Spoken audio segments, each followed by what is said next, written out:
Edison, His Life and Inventions, by Frank Lewis Dyer and Thomas Commerford Martin.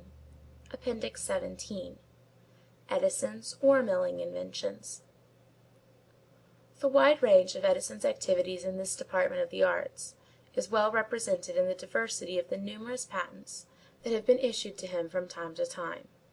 These patents are between 50 and 60 in number, and include magnetic ore separators of 10 distinct types, also breaking, crushing, and grinding rolls, conveyors, dust-proof bearings, screens, dryers, mixers, bricking apparatus and machines, ovens, and processes of various kinds.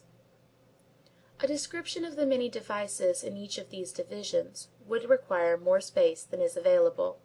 Hence we shall confine ourselves to a few items of predominating importance, already referred to in the narrative, commencing with the fundamental magnetic ore separator, which was covered by United States Patent Number 228,329, issued June 1st, 1880.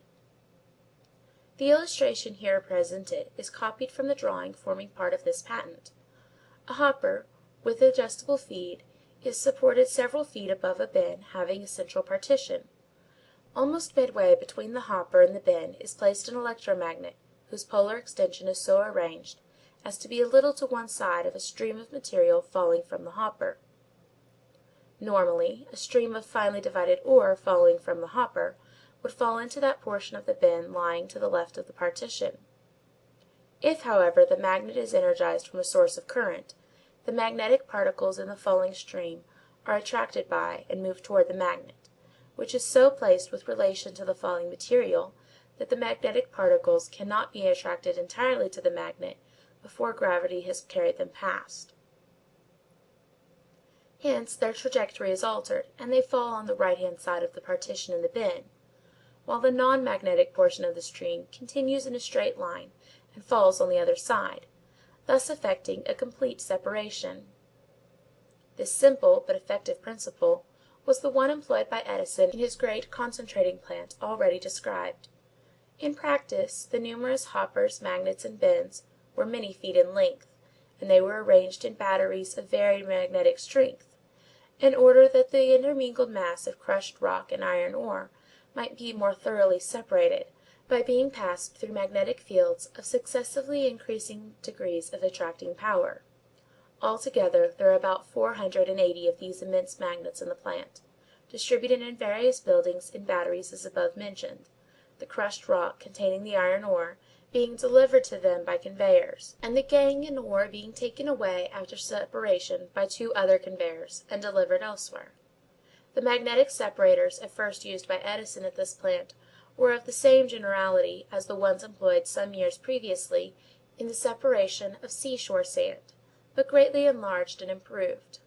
The varied experiences gained in the concentration of vast quantities of ore led naturally to a greater development, and several new types and arrangements of magnetic separators were evolved and elaborated by him from first to last, during the progress of the work at the concentrating plant.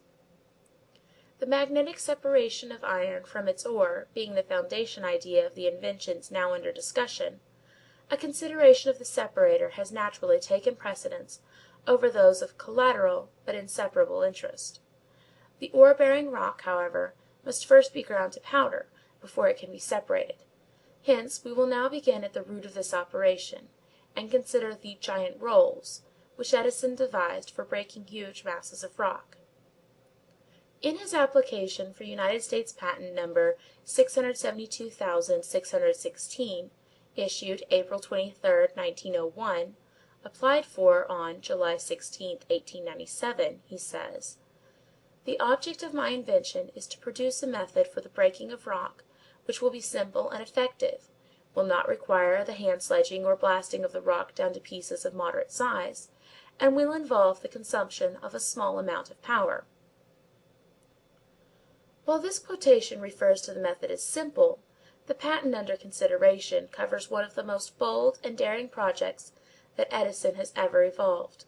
He proposed to eliminate the slow and expensive method of breaking large boulders manually, and to substitute therefor momentum and kinetic energy applied through the medium of massive machinery, which, in a few seconds, would break into small pieces a rock as big as an ordinary upright cottage piano, and weighing as much as 6 tons.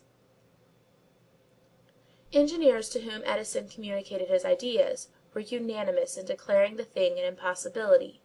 It was like driving two express trains into each other at full speed, to crack a great rock placed between them; that no practical machinery could be built to stand the terrific impact and strains. Edison's convictions were strong, however, and he persisted. The experiments were of heroic size, physically and financially, but after a struggle of several years, and an expenditure of about $100,000, he realized the correctness and practicability of his plans in the success of the giant rolls, which were the outcome of his labors. The giant rolls consist of a pair of iron cylinders of massive size and weight, with removable wearing plates having irregular surfaces formed by projecting knobs. These rolls are mounted side by side in a very heavy frame, leaving a gap of about 14 inches between them, and are so belted up with the source of power that they run in opposite directions. The giant rolls described by Edison in the above named patent as having been built and operated by him had a combined weight of 167,000 pounds, including all moving parts, which of themselves weighed about 70 tons, each roll being 6 feet in diameter and 5 feet long. A top view of the rolls is shown in the sketch, one roll and one of its bearings being shown in section. In Figure 2 the rolls are illustrated diagrammatically, as a sketch of this nature, even if given with a definite scale, does not always carry an adequate idea of relative dimensions to a non-technical reader. We present in Figure 3 a perspective drawing of the giant rolls as installed in the concentrating plant. In practice a small amount of power is applied to run the giant rolls gradually up to a surface speed of several thousand feet a minute. When this high speed is attained, masses of rock weighing several tons in one or more pieces are dumped into a hopper, which guides them into the gap between the rapidly revolving rolls. The effect is to partially arrest the swift motion of the rolls instantaneously, and thereby develop and expend enormous amounts of kinetic energy, which, with pile driver effect, cracks the rocks and breaks them into pieces small enough to pass through the 14-inch gap. As the power is applied to the rolls through slipping friction clutches, the speed of the driving pulleys is not materially reduced. Hence the rolls may again be quickly speeded up to their highest velocity, while another load of rock is being hoisted in position to be dumped into the hopper. It will be obvious from the foregoing that if it were attempted to supply the great energy necessary for this operation by direct application of steam power, an engine of enormous horsepower would be required, and even then it is doubtful if one could be constructed of sufficient strength to withstand the terrific strains which would ensue. But the work is done by the great momentum and kinetic energy obtained by speeding up these tremendous masses of metal, and then suddenly opposing their progress, the engine being relieved of all strain through the medium of the slipping friction clutches. Thus the Cyclopean operation may be continuously conducted with an amount of power prodigiously inferior in proportion to the results accomplished. The sketch, Figure 4, showing a large boulder being dumped into the hopper, or roll pit, will serve to illustrate the method of feeding these great masses of rock to the rolls, and will also enable the reader to form an idea of the rapidity of the breaking operation, when it is stated that a boulder of the size represented would be reduced by the giant rolls to pieces a trifle larger than a man's head in a few seconds. After leaving the giant rolls, the broken rock passed on through other crushing rolls of somewhat similar construction. These also were invented by Edison, but antedated those previously described, being covered by patent number 567,187, issued September 8, 1896. These rolls were intended for the reducing of one-man-sized rocks to small pieces, which at the time of their original inception was about the standard size of similar machines. At the Edison concentrating plant the broken rock, after passing through these rolls, was further reduced in size by other rolls, and was then ready to be crushed to a fine powder through the medium of another remarkable machine devised by Edison to meet his ever-recurring and well-defined ideas of the utmost economy and efficiency. Note: Figures 3 and 4 are reproduced from similar sketches on page 84 and 85 of McClure's Magazine for November 1897, by permission of S.S. McClure Company. The best fine grinding machines that it was then possible to obtain were so inefficient as to involve a loss of 82% of the power applied. The thought of such an enormous loss was unbearable, and he did not rest until he invented and put into use an entirely new grinding machine, which was called the three high rolls. The device was covered by a patent issued to him on November 21st, 1899, number 637,327. It was a most noteworthy invention, for it brought into the art not only a greater efficiency of grinding than had ever been dreamed of before, but also a tremendous economy by the saving of power, for whereas the previous efficiency had been 18% and the loss 82%, Edison reversed these figures, and in his three high rolls produced a working efficiency of 84%, thus reducing the loss of power by friction to 16%. A diagrammatic sketch of this remarkable machine is shown in Figure 5, which shows a front elevation of the casings, hopper, etc., removed, and also shows above the rolls the rope and pulleys, the supports for which are also removed, for the sake of clearness in the illustration. For the convenience of the reader, in referring to Figure 5, we will repeat the description of the three high rolls, which is given on pages 487 and 488 of the preceding narrative. In the two end pieces of a heavy iron frame were set three rolls, or cylinders, one in the centre, another below, and the other above, all three being in a vertical line. These rolls were about 3 feet in diameter, made of cast iron, and had face plates of chilled iron. The lowest roll was set in a fixed bearing at the bottom of the frame, and therefore could only turn around on its axis. The middle and top rolls were free to move up or down from and toward the lower roll, and the shafts of the middle and upper rolls were set in a loose bearing, which could slip up and down in the iron frame. It will be apparent, therefore, that any material which passed in between the top and middle rolls, and the middle and bottom rolls, could be ground as fine as might be desired, depending entirely upon the amount of pressure applied to the loose rolls. In operation, the material passed first through the upper and middle rolls, then between the middle and lowest rolls. Footnote. The faces of these rolls were smooth, but as three high rolls came into later use in Edison's Portland cement operations, the faces were corrugated so as to fit into each other, gear fashion, to provide for a greater rate of feed. This pressure was applied in a most ingenious manner. On the ends of the shafts of the bottom and top rolls there were cylindrical sleeves or bearings, having 7 sheaves in which was run a half-inch endless wire rope. This rope was wound 7 times over the sheaves as above, and led upward and over a single groove sheave, which was operated by the piston of an air cylinder, and in this manner the pressure was applied to the rolls.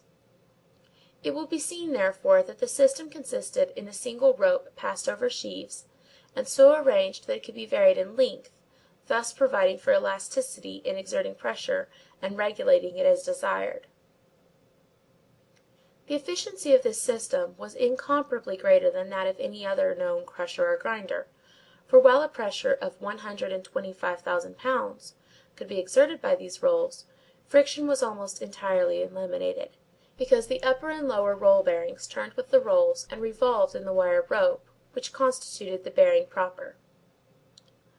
Several other important patents have been issued to Edison for crushing and grinding rolls, some of them being for elaborations and improvements of those above described, but all covering methods of greater economy and effectiveness in rock grinding.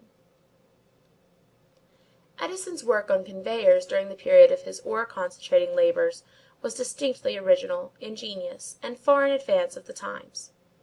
His conception of the concentrating problem was broad, and embraced an entire system, of which a principal item was the continuous transfer of enormous quantities of material from place to place at the lowest possible cost. As he contemplated the concentration of 6,000 tons daily, the expense of manual labor to move such an immense quantity of rock, sand, and ore would be absolutely prohibitive. Hence it became necessary to invent a system of conveyors that would be capable of transferring this mass of material from one place to another. And not only must these conveyors be capable of carrying the material, but they must also be devised so that they would automatically receive and discharge their respective loads at appointed places. Edison's ingenuity, engineering ability, and inventive skill were equal to the task, however, and were displayed in a system and variety of conveyors that in practice seemed to act with almost human discrimination. When fully installed throughout the plant, they automatically transferred daily a mass of material equal to about 100,000 cubic feet, from mill to mill, covering about a mile in the transit. Up and down, winding in and out, turning corners, delivering material from one to another, making a number of loops in the drying oven, filling up bins, and passing on to the next when they were full, these conveyors in automatic action seemingly played their part with human intelligence, which was in reality the reflection of the intelligence and ingenuity which had originally devised them and set them in motion. 6 of Edison's patents on conveyors include a variety of devices which have since come into broad general use for similar work, and have been the means of effecting great economies in numerous industries of widely varying kinds. Interesting as they are, however, we shall not attempt to describe them in detail, as the space required would be too great.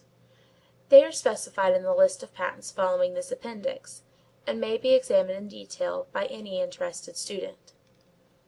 In the same list will also be found a large number of Edison's patents on apparatus and methods of screening, drying, mixing, and briquetting, as well as for dust-proof bearings, and for various types and groupings of separators, all of which were called forth by the exigencies and magnitude of his great undertaking, and without which he could not possibly have attained the successful physical results that crowned his labors. Edison's persistence in reducing the cost of his operations is noteworthy in connection with his screening and drying inventions, in which the utmost advantage is taken of the law of gravitation. With its assistance, which cost nothing, these operations were performed perfectly.